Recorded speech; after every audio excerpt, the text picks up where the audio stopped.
Doctor madam আমারে বাঁচান তাড়াতাড়ি। কি হয়েছে? পাতলা হাগা হয়েছে। কত পাতলা? এত পাতলা যে আপনি মুখ ধুইতে পারবেন।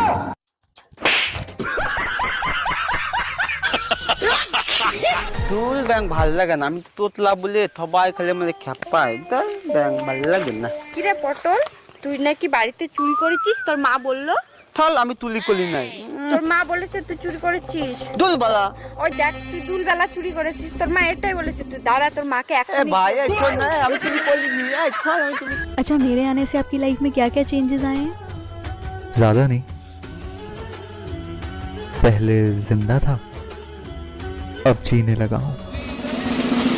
এই, তোমার পাটা একটু টিপে দি। না না, পা টিপতে হবে না, এখন থাক। তাহলে একটু তেল দিয়ে মাসাজ করে দিই মাথায়। কি শাড়ি দেখছো? দাম কত? 1000 টাকা। তুমি কি করে বুঝলে আমার মনের কথা? যতবার আমার মাথায় তেল দিয়েছো ততবার আমার পকেট খালি হয়েছে। তোমাকে শাড়ি দিতে দিতে আমি ভিখারি হয়ে যাবো, ভিখারি। অর্ধেক শাড়ি তো তুমি ছিঁড়ে ফেলো মারামারি করতে করতে। আরে ভাবি, শুনলাম ভাই নাকি আপনার হাত কেটে ফেলাইছে। আর ভাই বলেন না, আমারে পাগলের মতন ভালোবাসে, তাই হাত কেটে ফেলাইছে। পাগলের মতো ভালোবাসে ঠিক আছে, তার নিজের হাত সে নিজে কাটবে, আপনার হাত কেন কাটলো? আরে ভাই এতটাও পাগল না যে নিজের হাত নিজে কাটবে।